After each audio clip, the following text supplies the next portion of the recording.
My dear brothers and sisters, St. Paul in our second reading today uses a very familiar expression, thorn in the flesh. Siguro kung tatagalugin po natin, yun yung tinatawag nating tinik sa dibdib. And we all know that thorn in the flesh, as referred to by St. Paul, is not something literal. Hindi yung literal na meron tayong tinik sa ating dibdib. Yung tipong kumain ka ng isda, may nalunok kang tinik, kaya meron kang tinik sa dibdib. Buti sana kung ganun lang kadali yun. Kasi yung tinik na galing sa pagkain ng isda, madaling tanggalin. Minsan, iinom ka lang ng tubig, mawawala na. Kung hindi umubra sa tubig, kumain ka ng saging. Kung hindi pa rin umubra sa saging, kung ano-ano ng mga pamahiin ang meron tayo. Worst comes to worst, kailangan ng medical intervention at maaalis ang tinik. But the thorn in the flesh, mentioned by St. Paul in our second reading this Sunday, is much more serious. Thorns in the flesh could be persons, things, events, experiences that we carry deep in our hearts. Thorns in the flesh are those experiences that make us feel pain, that make us suffer, that gives us sorrow. Thorns in the flesh are crosses that are too heavy, yoke that is too burdensome, and affliction that does not easily go away. Thorns in the flesh could be people, things, or experiences that make life difficult for us. Tinik sa ating dibdib. And St. Paul said in our second reading, God gave me a thorn in the flesh. Now, he did not specify what that is. But some Bible scholars say that the thorn in the flesh that St. Paul refers to is a weakness, a defect in his person. Maaring isang kahinaan ni San Pablo o isang kapansanan o kahinaan o kapintasan niya na nagpapahirap sa kanya na gawin ang misyon na ipahayag ang mabuting balita ni Jesus. That is his thorn in the flesh. In our first reading today, the prophet Ezekiel also talks of the thorn in his flesh. Ezekiel was sent by God to proclaim God's word to a rebellious people, the people of Israel. They are hard of face and obstinate of heart. Makakapal ang muka at matitigas ang puso. Sa kanila isinusugo si Propeta Ezekiel para magpahayag ng salita ng Diyos. Kung ang mga taong makikinig sa salita ng Diyos ay mababait, attentive, talagang pinakikinggan ang bawat salita ng nagpapahayag, katulad po ninyo ngayon, napakadaling magpahayag ng salita ng Diyos. Pero kung ang pagpapahayagan ng salita ng Diyos ay hindi makikinig, matigas ang puso at hindi susunod, nako, sila talaga ay tinik sa dibdib. Mahirap magtagumpay sa misyon kung ganyan ang mga taong haharapin. And so the people of Israel, who are very rebellious, became thorns in the flesh of the prophet Ezekiel. In our gospel, Saint Mark narrates to us the thorns in Jesus' flesh.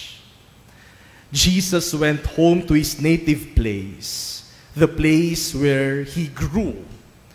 At dahil umuwi siya sa kanyang lugar kung saan siya lumaki, tiyak maraming tao doon kilala siya.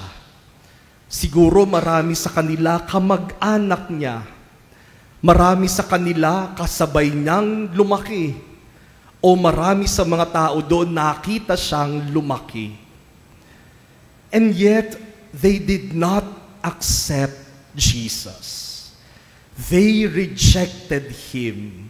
Yung sarili niyang kamag-anak at sarili niyang mga kababayan, hindi siya tinanggap. They became thorns in His flesh. So painful to Jesus that He was not able to perform many miracles there because of their lack of faith. My dear brothers and sisters, like the prophet Ezekiel, like Saint Paul, and like Jesus, each one of us also has a thorn, or maybe thorns in our flesh. Bawat isa sa atin may mga dinadala ring tinik sa ating dibdib. Thorns in our flesh could be a physical weakness, a physical defect, a limitation in our personality. Yun bang alam mong sa aspetong ito, mahina ka, hindi mo kakayanin. Yan ang kahinaan at limitasyon mo. Nung bata po ako, pinangarap ko ring mag-artista. Pero dahil hindi ako marunong kumanta, hindi rin ako marunong sumayaw, sabi sa akin, anong gagawin mo? Kaya nagpari na lang ako. That is a limitation, a weakness in my person. Thorns in the flesh can be an illness, karamdaman, na dinadala natin sa ating buhay.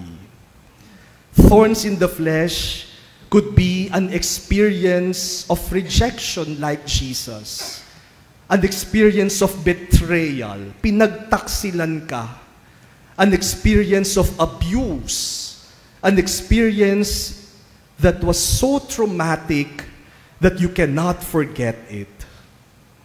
Thorns in the flesh could be an experience of loneliness, of depression, or hardships, of poverty, of crisis in life. Thorns in the flesh could be an obligation, a responsibility, yung obligasyon mo sa iyong pamilya, yung responsibilidad mo sa ibang tao, parang tinik sa iyong dibdib. Thorns in the flesh could be persons. Yung tinik sa iyong dibdib, pwedeng yung asawa mo. O yung iba po, tiningnan yung asawa. Mukha bang tinik yung asawa? Pwedeng yung anak. Pwedeng yung magulang natin ang tinik sa ating dibdib. Pwedeng yung ating mga kamag-anak o mga kaibigan. Pwedeng yung tinik sa ating dibdib, yung boss natin sa trabaho o yung mga kasamahan natin sa trabaho. O yung kapitbahay natin na wala nang ginawa, kundi perwisyohin tayo. Yan ang mga tinik sa ating dibdib. All of us have thorns in our flesh. What is your thorn in the flesh? Who is your thorn in the flesh? And what do you do with the thorns in your flesh? You know, Saint Paul said in our second reading, 3 times I beg the Lord to take this thorn away from me. And I'm sure that is also our prayer, that God may remove the thorns in our flesh. Alisin mo na to, Lord. And if God takes them away, then thanks be to God. Salamat sa Diyos. But if God decides to retain the thorns in the flesh, then probably He is teaching you a lesson. Because thorns in the flesh could also be lessons. Thorns in the flesh teach us to be humble. St. Paul said that I may not be too elated, that I may not be too proud. God gave me a thorn in the flesh. Thorns in the flesh make us humble. Thorns in the flesh tell us, you are not perfect. May kahinaan ka. May limitasyon ka. Meron kang hindi magagawa. Kaya wag kang mayabang. Hindi ka perpekto.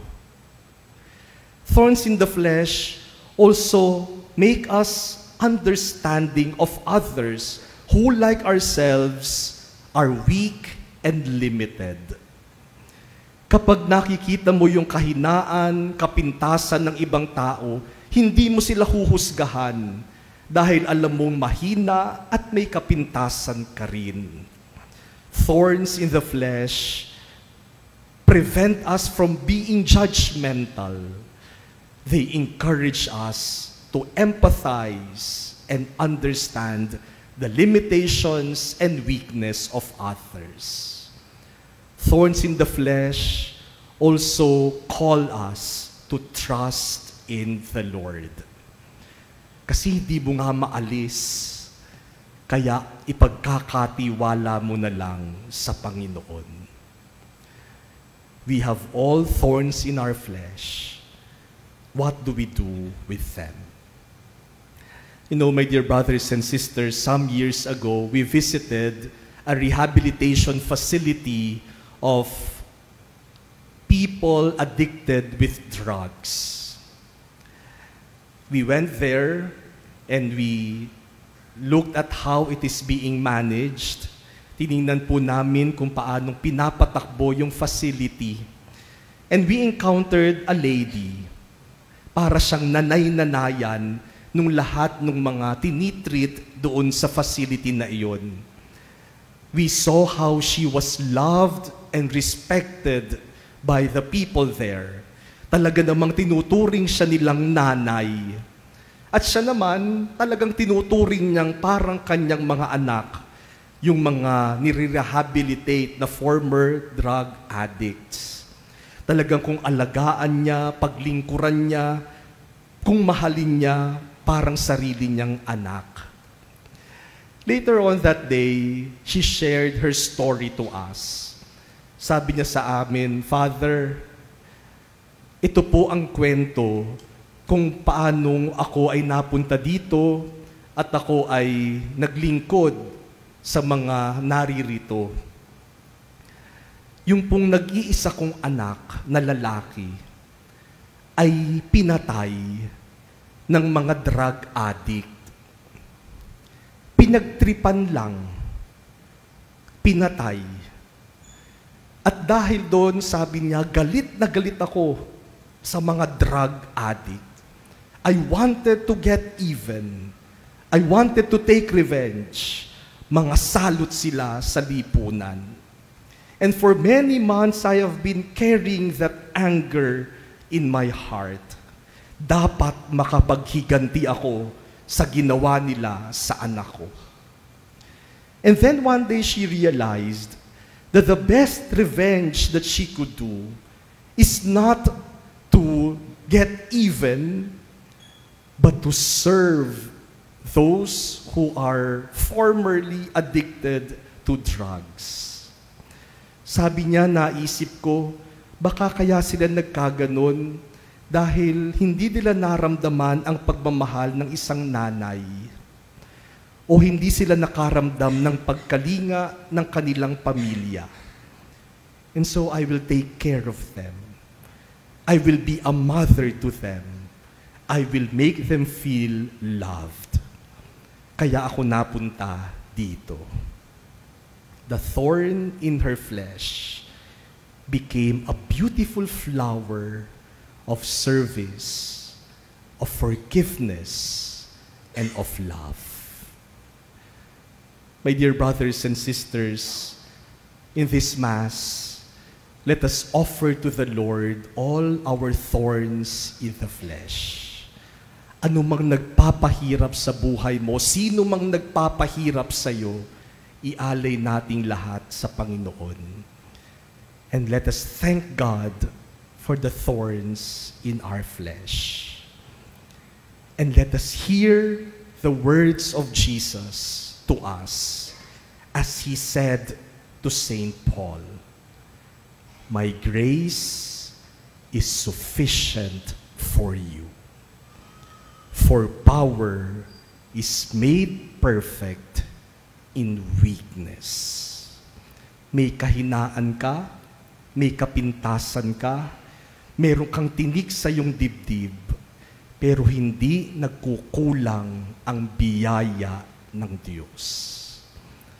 And hearing those assuring words of Jesus, like Saint Paul, may we also declare, "And so I will rather boast most gladly of my weaknesses, that the power of Christ may dwell with me. I am content with weaknesses, insults, hardships, persecutions, and constraints for the sake of Christ. For when I am weak, it is then that I am strong."